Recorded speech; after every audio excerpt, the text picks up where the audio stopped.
नमस्कार, स्वागत है आपका। आपके साथ मैं हूं अमृता। खबरों को विस्तार से जानेंगे, लेकिन उससे पहले नजर हेडलाइंस पर। बंगाल में सेना की तैनाती पर ममता बनर्जी के तेवर और तल्ख। कहा, अब लड़ेंगे कानूनी लड़ाई। टीएमसी की सेना को अनुमति के दावे को साबित करने की चुनौती।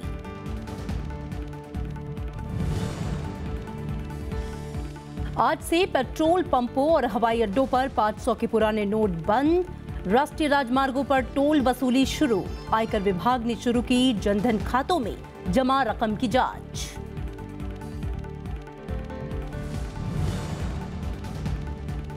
जीएसटी परिषद की बैठक में दोहरे नियंत्रण समेत कई मुद्दों पर नहीं बन पाई सहमति। बैठक का आज आखिरी दिन। वित्त मंत्री ने कहा, सितंबर से कानून लागू करना संवैधानिक बाध्यता।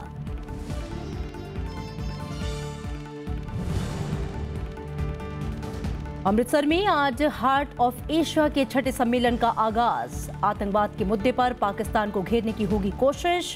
14 देशों के प्रतिनिधि व्यापार, निवेश, विकास समेत कई मुद्दों पर करेंगे चर्चा।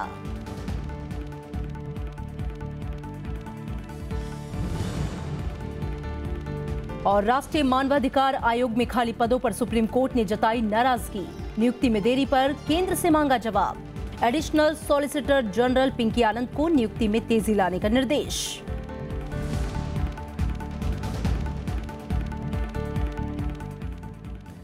बंगाल में टोल प्लाजा पर सेना की तैनाती का मामला शांत पड़ता नहीं दिख रहा।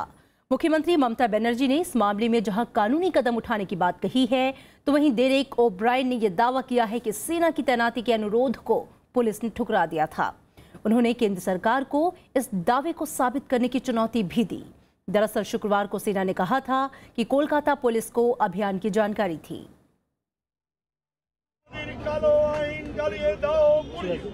यह है पश्चिम बंगाल के कई टोल प्लाजा पर सेना की तैनाती के विरोध में राजभवन के सामने धरना देते टीएमसी विधायकों ने आरोप लगाया कि मुख्यमंत्री ममता बनर्जी को सूचना दिए बिना तैनाती हुई। How can the Prime Minister office or any other department without the state government, to avoid the state government, they can directly write a letter to Undersecretary so that state government will be in doubt. It's unethical, not only unethical, that might talk to security also. सेना ने TMC के आरोपों को पूरी तरह से खारिज किया। मेजर जनरल सुनील यादव ने कहा कि सेना की तैनाती कोलकाता पुलिस से तालमेल के साथ की गई। इसका मकसद कुछ आंकड़े जुटाना था और ये काम होते ही सेना हटा ली गई। You must be aware that we have specific targets and specific informations and data to be collected. On completion of the data collection at Navona, the team was withdrawn last night around 12 o'clock. Mamata Banerjee ने बीती रात आरोप लगाया था कि toll plaza पर सेना की तैनाती राज्य सरकार को सूचना दिए बिना की गई। उन्होंने इसे आपातकाल से भी बदतर स्थिति करार दिया था। Bureau report, Rajya Sabha TV. Paschim Bengal के कई टोल प्लाजा पर सेना की तैनाती का मुद्दा शुक्रवार को संसद में भी उठा। टीएमसी समेत पूरे विपक्ष ने इसे राज्य सरकार को अस्थिर करने वाला कदम बताया। सरकार ने इसे नियमित अभ्यास करार दिया और सेना पर राजनीति की निंदा की। लोकसभा की कार्यवाही शुरू होते ही टीएमसी सांसद सुदीप बंदोपाध्याय ने टोल प्लाजा पर सेना की तैनाती का मामला उठाया। उन्होंने आरोप लगाया कि राज्य सरकार को बताए बिना ये तैनाती हुई। टीएमसी सांसद ने इसे संघीय ढांचे से खिलवाड़ बताया। We cannot understand what army has to do for this. If such operation is to be made, then ministry to ministry is to be communicated. That defense ministry will tell state government and they will come to the rescue. It is a fantastic situation going on. रक्षा मंत्री मनोहर पर्रिकर ने इसे सामान्य तैनाती बताई। उन्होंने कहा कि कई राज्यों में ऐसी तैनाती हुई है और ये कई सालों से चल रही है। पर्रिकर ने बताया कि इसकी सूचना राज्य पुलिस को भी थी कि इस प्रकार के सेना का रूटीन एक्सरसाइज को कंट्रोवर्सी बना लेना एक गलत है और indicates a political frustration rather than correct aspect being pointed out. Rajya Sabha में नेता विपक्ष गुलाम नबी आजाद ने इसे गंभीर मामला बताया और केंद्र सरकार से सफाई मांगी। टीएमसी सांसद सुखेंदु शेखर रॉय ने इसे राज्य सरकार को अस्थिर करने की साजिश बताया। गवर्नमेंट को पूछे बगैर स्टेट गवर्नमेंट के चीफ मिनिस्टर को मालूम नहीं है, चीफ सेक्रेटरी को नहीं मालूम है, डीजीपी को नहीं मालूम है, पुलिस को नहीं मालूम है, एडमिनिस्ट्रेशन को मालूम नहीं, और स्टेट गवर्नमेंट्स के टोल प्लाजाज टेक ओवर करे स्टेट आर्मी, तो ये बड़ा अचंभा लगता है, आउट ऑफ द वे लगता है। स्टेट एडमिनिस्ट्रेशन को बिना बताए, लोकल एडमिनिस्ट्रेशन को बिना बताए सेना कदम उठाएगा। संविधान में कहा है यह एडमिनिस्ट्रेटिव रिलेशन क्या होगा सेंटर स्टेट में, बताया गया इस संविधान में। सरकार जवाब दे। बंगाल के अंदर क्या हुआ है कि वहां की जो गवर्नमेंट है उससे परमिशन नहीं ली गई है और बिना परमिशन के वहां पर आर्मी को लगाया गया है। तो मैं समझती हूँ ये हमारे भारतीय संविधान में जो संघीय ढांचे का प्रावधान है तो उसके ऊपर बहुत बड़ा ये हमला है। सरकार ने विपक्ष के आरोपों को खारिज किया। सूचना और प्रसारण मंत्री एम वेंकैया नायडू ने कहा कि सेना से जुड़े मुद्दों का राजनीतिकरण ठीक नहीं है। We are unnecessary raising the controversy. There is a loss of faith. Know the facts here and ask them for this. Very sensitive matter, please. Bear with us. It's a very sensitive matter concerning the army of the country. Let us not politicize it. That's my appeal. विपक्षी दल सरकार की सफाई से संतुष्ट नहीं हुए और इस मुद्दे पर सत्ता पक्ष और विपक्ष में तीखी नोकझोंक हुई। रविंद्र सिंह शौरान और पंचानन मिश्रा के साथ कृति मिश्रा, राज्यसभा टीवी। संसद में शुक्रवार को भी नोटबंदी के मुद्दे पर गतिरोध जारी रहा। लोकसभा में विपक्ष ने मत विभाजन के प्रावधान के तहत चर्चा की मांग दोहराई। वहीं राज्यसभा में विपक्ष ने सदन के बाहर नोटबंदी पर दिए प्रधानमंत्री के बयान पर माफी की मांग की, जिसे लेकर अवरोध हुआ। राज्यसभा में प्रश्नकाल की कार्यवाही शुक्रवार को नोटबंदी पर गतिरोध की वजह से बाधित हुई। प्रश्नकाल के दौरान विपक्षी दलों ने नोटबंदी पर प्रधानमंत्री के बयान पर आपत्ति जताते हुए माफी की मांग दोहराई। गतिरोध की वजह से सदन की कार्यवाही पहले 2:30 बजे तक, बाद में सोमवार सुबह 11 बजे तक स्थगित कर दी गई।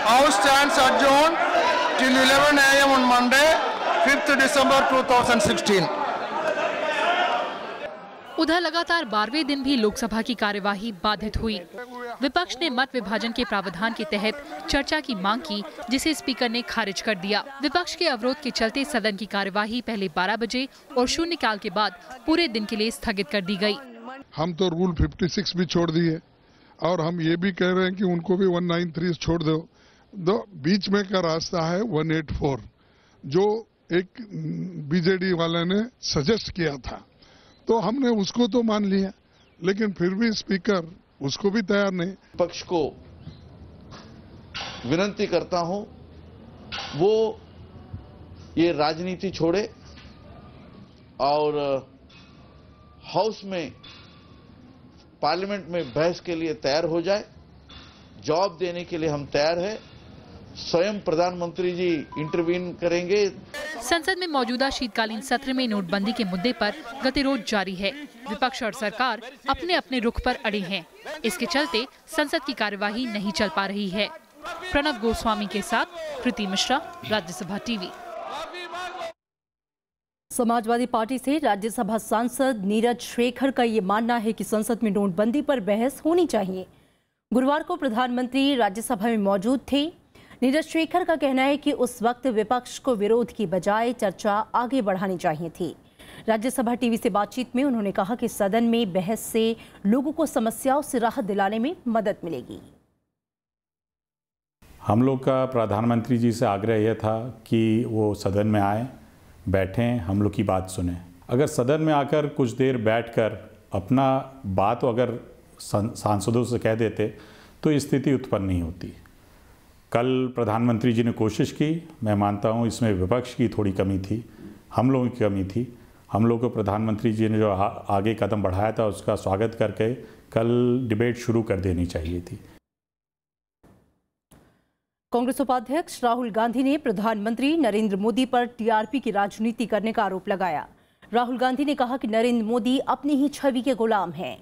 शुक्रवार को कांग्रेस संसदीय दल की पहली बार अध्यक्षता करते हुए उन्होंने नोटबंदी, सुरक्षा और कश्मीर के मुद्दे पर केंद्र सरकार की आलोचना की। कांग्रेस अध्यक्ष सोनिया गांधी की गैर मौजूदगी में पार्टी उपाध्यक्ष राहुल गांधी ने कांग्रेस संसदीय दल की बैठक की अध्यक्षता की। इस मौके पर उन्होंने प्रधानमंत्री नरेंद्र मोदी के नोटबंदी के फैसले की आलोचना की उन्होंने कहा कि इससे अर्थव्यवस्था पर बुरा असर पड़ेगा। राहुल गांधी ने प्रधानमंत्री पर टीआरपी राजनीति करने का आरोप लगाया। असलियत उल्टी निकलती है। चाहे नोटबंदी का ले लो, जनता त्राई कर रही, उन्होंने घोषणा कर दी और बाद में उन्हें सारे प्रावधान बदलने पड़े। खुद ही अपने रोज वित्त मंत्रालय नया नोटिफिकेशन देके जो प्रधानमंत्री के भाषण की घोषणाओं में गलतियां थी उनको सुधार रहा, तो इसका तो होमवर्क नहीं किया था। पहले के प्रधानमंत्री टीआरपी पर दृष्टि नहीं लेते थे, ये छोटी छोटी चीज की भी लेने की कोशिश कर रहे हैं। राहुल गांधी ने कश्मीर में सुरक्षा और तनाव के मुद्दे पर भी केंद्र सरकार की नीतियों की निंदा की। उन्होंने कहा कि प्रधानमंत्री इन मुद्दों से निपटने में पूरी तरह से नाकाम रहे हैं। उन्होंने पाकिस्तान को लेकर सरकार की नीति पर भी सवाल उठाए। बीजेपी ने राहुल गांधी के प्रधानमंत्री पर दिए बयान की निंदा की। आज जब दुनिया में भारत की छवि आगे बढ़ रही है, आज जब भारत ईमानदारी की ओर बढ़ रहा है, तो क्या वो चाहते हैं कि उस समय जो उनके यहाँ 2G घोटाला, कोयला घोटाला, कॉमनवेल्थ घोटाला होता था, वो टीआरपी के लिए था क्या? ये कौन सी भाषा बोल रहे हैं राहुल गांधी? राहुल गांधी ने पहली बार कांग्रेस संसदीय दल की अध्यक्षता की है। पार्टी अध्यक्ष सोनिया गांधी की सेहत ठीक नहीं होने की वजह से वो बैठक में शामिल नहीं हुई। विशाल दहिया के साथ पंचानन मिश्रा, राज्यसभा टीवी। नोटबंदी से गांव में लोगों को हो रही परेशानी को सुप्रीम कोर्ट ने गंभीर मसला माना है। कोर्ट ने केंद्र सरकार को कोऑपरेटिव बैंकों की समस्याएं सुलझाने के लिए कहा है। कोर्ट ने सरकार से ये सवाल किया है कि किसानों को हो रही दिक्कतों को दूर करने के लिए क्या उपाय किए जा रहे हैं। इस बीच नोटबंदी के बाद गलत तरीके अपनाने के लिए सरकारी बैंकों के 27 सीनियर कर्मचारियों को निलंबित कर दिया गया है, वहीं 6 का तबादला किया गया है।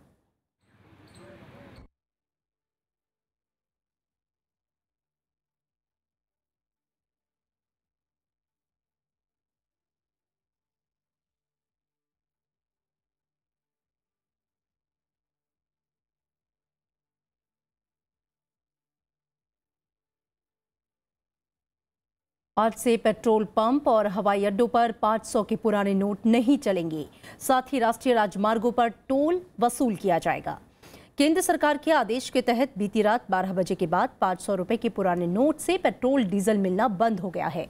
हालांकि सरकारी अस्पतालों, मेडिकल स्टोर पर 15 दिसंबर तक दवा खरीदी जा सकेगी। इसके अलावा रेलवे टिकट काउंटरों, राज्य की बसों की टिकटों, कंज्यूमर कोऑपरेटिव स्टोर्स पर भी इन नोटों को इस्तेमाल करने की छूट जारी रहेगी।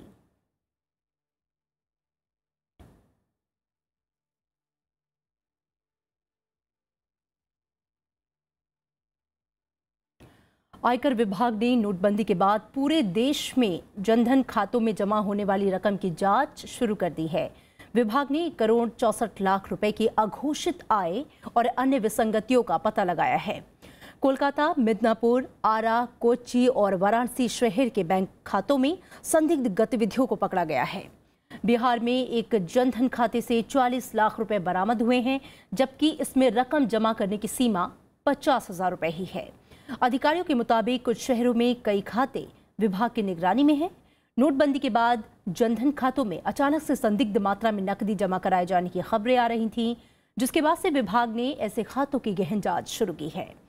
देश भर में 25.5 करोड़ जनधन खातों में 9 नवंबर के दिन जमा धनराशि 45,636 करोड़ रुपए थी, जो अब 66,000 करोड़ से भी ज्यादा है।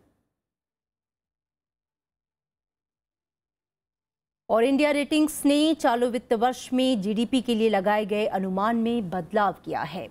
संस्था के मुताबिक सरकार की नोटबंदी के फैसले के चलते जीडीपी दर शुरुआत में लगाए गए अनुमान से 1% कम रह सकती है।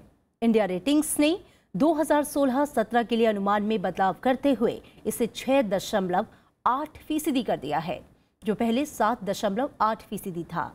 रिपोर्ट के मुताबिक नोटबंदी की वजह से भारत में निवेश प्रणाली खासी प्रभावित होगी। रिपोर्ट में नोटबंदी के फैसले को ज्यादा प्रभावशाली भी नहीं बताया गया है।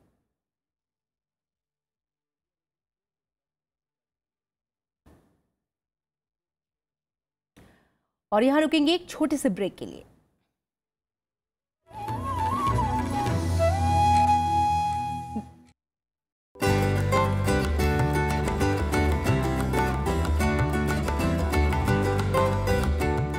रुद्र प्रसाद सेन गुप्ता बंगाल के वरिष्ठतम रंगकर्मी और प्रख्यात रंग संस्था नांदिकार के संचालक। All art forms are individual centered. अकेला आप पेंटर हो सकते हैं, अकेला आप सिंगर हो सकते हैं, अकेला आप राइटर हो सकते हैं, अकेला आप स्कल्प्टर हो सकता है, अकेला आप कुक हो सकते हैं, but in theatre you have to have the other person. नमस्कार, मैं हूँ रुद्र प्रसाद सेनगुप्ता, मुझसे मिलिए प्रोग्राम गुफ्तगू सिर्फ राज्यसभा टीवी पर।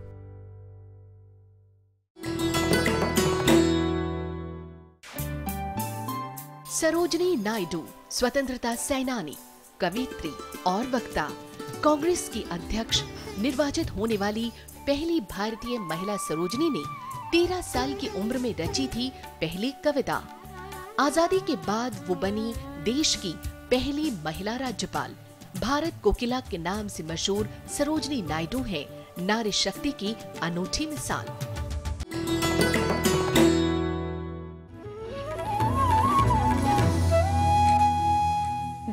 ब्रेक के बाद स्वागत है आपका। आज से अमृतसर में 2 दिवसीय हार्ट ऑफ एशिया सम्मेलन की शुरुआत हो रही है। एशियाई देशों में एक जैसे खतरों को बातचीत के जरिए निपटाने के लिए शुरू हुई इस प्रक्रिया की ये 6ठी बैठक है, जिसमें आतंकवाद का मसला जोर शोर से उठेगा।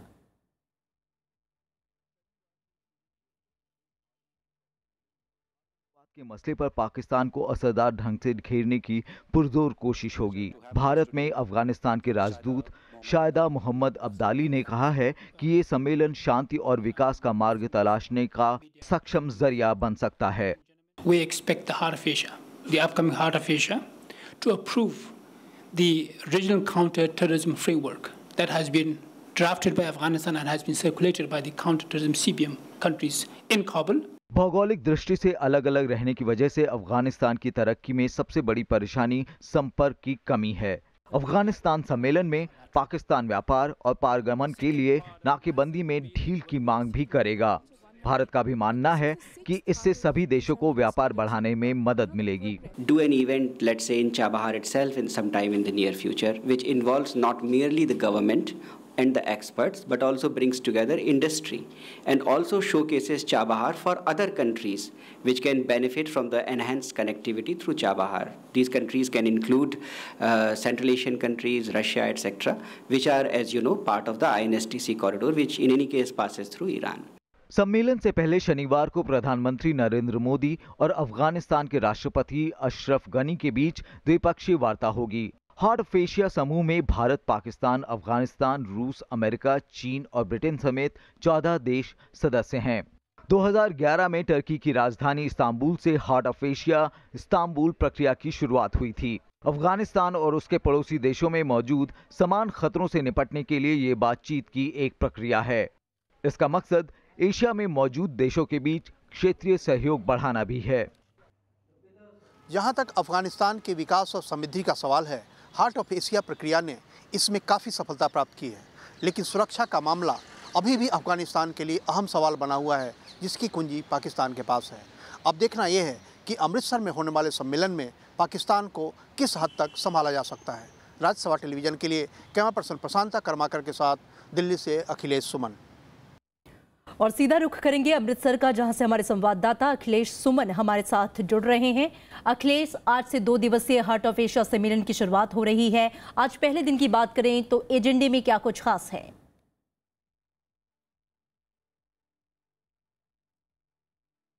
देखिए अमृता, आज जो पहला दिन है 9 बजे से इसकी शुरुआत होनी है और इसमें जो सारे जो सदस्य देश हैं उसके विदेश सचिव बैठक करेंगे। इसे फॉरेन सेक्रेटरीज मीटिंग कहते हैं और इसमें दरअसल कल जो मंत्रिमंडलीय बैठक होगी, जो विदेश मंत्री स्तर के जो सारे लोग बैठेंगे, उसमें जो बातें तय होनी है, जो घोषणा होना है, उस घोषणा के बारे में आज चर्चा की जाएगी, उसे अंतिम रूप दिया जाएगा। तो आज की बैठक को बहुत ही अहम माना जाता है। यह तकरीबन पूरा दिन भर चलेगा और शाम में इसके जो जितने प्रारूप हैं वो सारे तैयार हो जाएंगे। और यह कल जब प्रधानमंत्री नरेंद्र मोदी और अफगानिस्तान के राष्ट्रपति अशरफ गनी जब इस समारोह का सम्मेलन की शुरुआत करेंगे विदेश मंत्रियों के, उसमें इस बात को रखा जाएगा और अंत में शाम तक चर्चा के बाद इसको एडॉप्ट किया जाएगा। तो आज की जो बैठक है वो अहम बैठक इसलिए है कि यह तैयारी की बैठक है। कल जो घोषणा होनी है, जो बातें तय होनी है, उसके लिए बहुत ही महत्वपूर्ण है। बिल्कुल अखिलेश, इस बार अमृतसर में इसका आयोजन किया गया है, इसके पीछे की क्या कोई खास वजह है?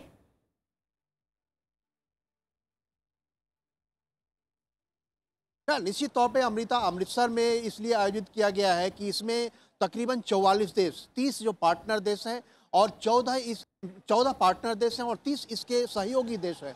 44 देशों के अधिकारी, मंत्री और पत्रकार सब आएंगे इस सम्मेलन में हिस्सा लेने के लिए, कवरेज के लिए। तो अमृतसर एक ऐसा शहर है जो भारत में स्मार्ट सिटी जब बनने की बात हुई है तो अमृतसर को भी स्मार्ट सिटी में शामिल किया गया है। और अभी जहां मैं खड़ा हूं, मैं आपको दिखाना चाहता हूं कि स्मार्ट सिटी का यह एक छोटा सा बाहरी प्रारूप यहाँ अमृतसर में गोल्डन टेम्पल के आसपास के इस इलाके को इस तरीके से खूबसूरती से सजाया संवारा गया है, जैसे आपको विश्वास नहीं होगा। अगर आप 2 साल पहले अमृतसर आए होंगे और आज अमृतसर आएंगे तो आपको लगेगा कि पूरी तरह आप यूरोप में हैं। इस तरीके से और इधर के दिनों में जो परंपरा बनी है, जब रूस के उफा में हुआ था सम्मेलन इस तरह का एससीओ का, तो उन्होंने भी अपने शहर को दिखाया था। दुनिया देखेगी केवल एक राजधानी कंट्री नहीं है, राजधानी शहर नहीं है, बल्कि अन्य जगहों पे भी भारत। बिल्कुल अखिलेश, इस तमाम जानकारी के लिए आपका शुक्रिया। आगे बढ़ेंगे। आयकर विभाग ने पंजाब के पूर्व मुख्यमंत्री अमरिंदर सिंह और उनके बेटे के खिलाफ विदेशी संपत्तियों के मामले में आरोप पत्र दाखिल किया है। अमरिंदर सिंह पर गलत बयान के आरोप में आयकर अधिनियम की धारा 277 के तहत मामला दर्ज किया गया है। अमरिंदर सिंह पर हलफनामे में गलत जानकारी देने का आरोप भी लगाया गया है। कार्रवाई के जवाब में अमरिंदर ने ट्विटर के जरिए वित्त मंत्री अरुण जेटली पर उन्हें फंसाने का आरोप लगाया है।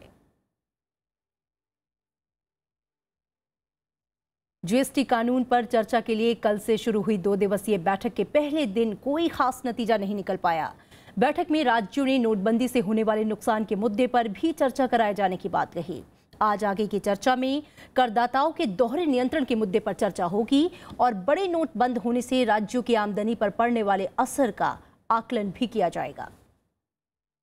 शुक्रवार को शुरू हुई जीएसटी परिषद की 5वीं बैठक के पहले दिन जीएसटी कानून को लेकर आम सहमति नहीं बन पाई।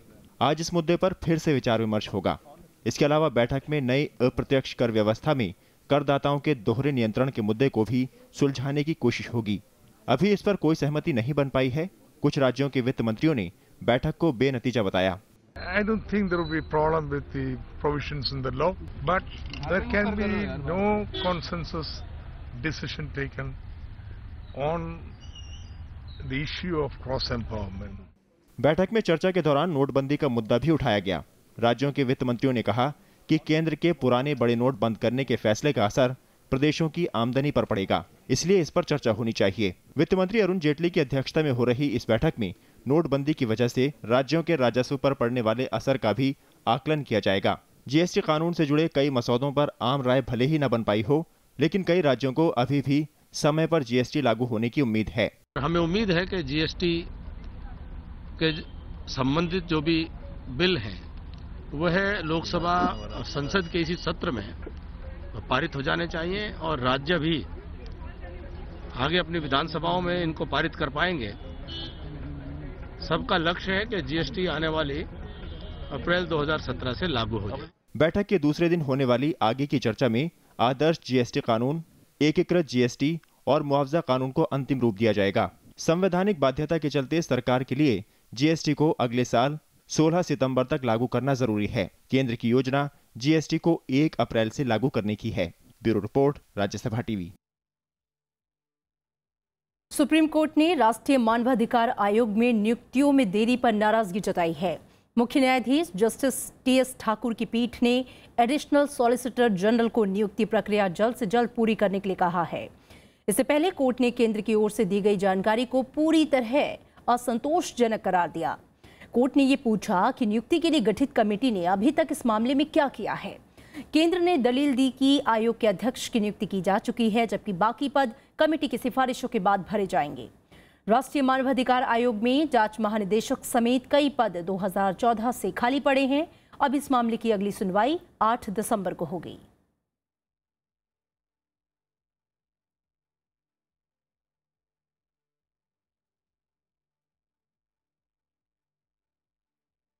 आईआईटी मद्रास के छात्रों का एक दल कल संसद भवन परिसर में राज्यसभा के महासचिव शमशेर के शरीफ से मिला। शमशेर शरीफ ने इन छात्रों को संसदीय नियमों और कानून बनाने की प्रक्रिया की कुछ बारीक जानकारियां दी। उन्होंने युवा छात्रों में संसदीय परंपरा और देश की राजनीति में रुचि की तारीफ की। राज्यसभा के महासचिव ने कहा कि युवाओं में राजनीति और संसदीय परंपराओं के लिए उत्सुकता सकारात्मक संकेत है। वहीं छात्रों ने भी कहा कि इस यात्रा से राजनेताओं के बारे में उनका रुख भी बदला है।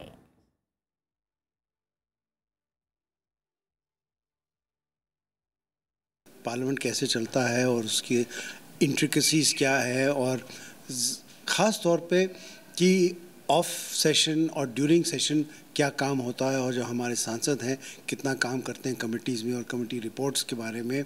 तो उनको ये जो कहते हैं ना, खिड़कियाँ रोशनदान सब खुलवा के उनको दिखाया कि अंदर क्या होता है। शुक्रवार को उपराष्ट्रपति मोहम्मद हामिद अंसारी ने trekking over pebbles life through a Hyderabadi's looking glass नामक किताब का विमोचन किया। इस किताब को लिखा है मोहन कांडा ने, जो भारतीय प्रशासनिक सेवा के 1968 बैच के अधिकारी रहे हैं। इस मौके पर राज्यसभा सांसद सीताराम येचुरी के अलावा कई अन्य हस्तियां भी मौजूद थीं।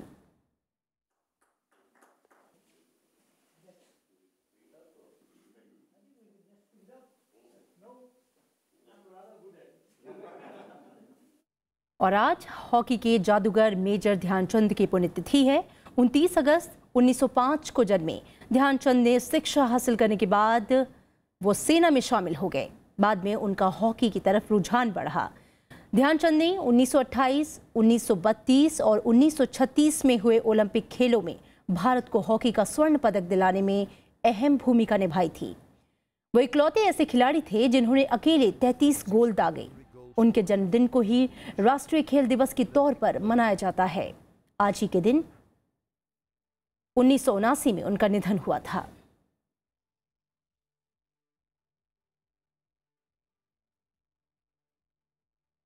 सदाबहार अभिनेता देव आनंद साहब की आज पुण्यतिथि है। देव साहब का कहना था कि इंसान जिस दिन सपने देखने बंद कर देता है, उसी दिन वो खत्म हो जाता है। 2011 में जब उन्होंने दुनिया से विदा ली, तब भी वो अपनी नई फिल्म का सपना संजोए बैठे थे। आइए याद करते हैं जिंदा दिल और सदाबहार अभिनेता देव साहब को उनकी बरसी पर। ये आँखें उफ यम्मा, ये सूरत उफ यम्मा। 50 का दशक, एक ऐसा समय जब देवानंद की एक एक अदा रोमांस का अंदाज बयां कर रही थी। बाजी, तेरे घर के सामने, टैक्सी ड्राइवर, पेइंग गेस्ट जैसी फिल्मों में देवानंद का स्टाइल देश के नौजवानों के सर जाकर बोल रहा था। हालांकि देव साहब के करियर की शुरुआत 40 के दशक में हम एक हैं जैसी फिल्म के साथ हुई। इसी दौरान सुरैया के साथ उनकी जोड़ी ने विद्या, जीत और अफसर जैसी फिल्में दी। 1948 में जिद्दी की सफलता के बाद देव साहब ने खुद की कंपनी नवकेतन फिल्म्स लॉन्च की और गुरुदत्त इस कंपनी से जुड़ गए। इस जोड़े ने बाजी और जाल जैसी यादगार फिल्में दी। उनके बड़े भाई चेतन आनंद ने नवकेतन के लिए टैक्सी ड्राइवर, फंटूश और अफसर जैसी राजनीतिक रूप से संवेदनशील फिल्में बनाई। आज मैं कितनी आजादी। लेकिन जिस फिल्म ने देव साहब को सफलता के परम पर पहुंचाया वो थी गाइड। इसमें देव साहब ने अपनी पॉपुलर छवि को तोड़ते हुए एक जटिल किरदार की भूमिका निभाई, जिसमें कहीं हीरो था तो कहीं विलन भी छिपा था। तब देखोगे, लगता है आज हर इच्छा पूरी होगी, पर मजा देखो, आज कोई इच्छा ही नहीं रही। देव साहब ने डायरेक्शन की शुरुआत तो प्रेम पुजारी के साथ की, लेकिन उन्हें सफलता मिली हरे रामा हरे कृष्णा में।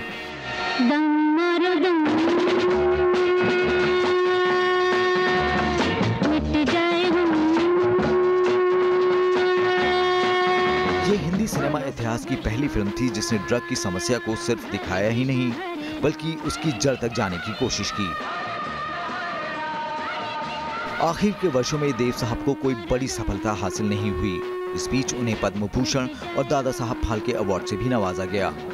2011 में देव साहब 88 साल के हो गए थे, लेकिन निधन से एक दिन पहले तक वो अपनी अगली फिल्म चार्जशीट की तैयारी कर रहे थे। उनका जाना खलता है, अनजान दिल तो अब तक यही कह उठता है, अभी न जाओ छोड़कर कि दिल अभी भरा नहीं। Bureau report, Rajya Sabha TV. छोड़कर कि दिल और अब चलते चलते एक नजर हेडलाइंस पर। बंगाल में सेना की तैनाती पर ममता बनर्जी के तेवर और तल्ख, कहा अब लड़ेंगे कानूनी लड़ाई। टीएमसी की सेना को अनुमति के दावे को साबित करने की चुनौती। आज से पेट्रोल पंपों और हवाई अड्डों पर 500 के पुराने नोट बंद। राष्ट्रीय राजमार्गों पर टोल वसूली शुरू। आयकर विभाग ने शुरू की जनधन खातों में जमा रकम की जांच।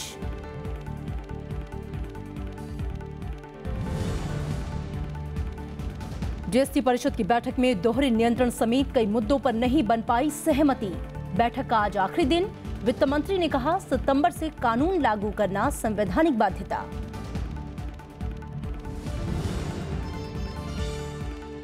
अमृतसर में आज हार्ट ऑफ एशिया के छठे सम्मेलन का आगाज। आतंकवाद के मुद्दे पर पाकिस्तान को घेरने की होगी कोशिश। 44 देशों के प्रतिनिधि व्यापार, निवेश, विकास समेत कई मुद्दों पर करेंगे चर्चा।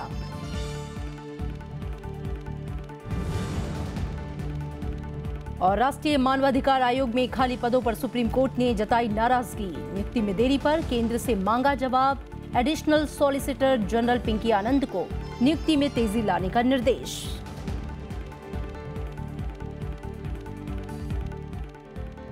और फिलहाल खबरों में इतना ही। आगे देखिए कलम गवाह है।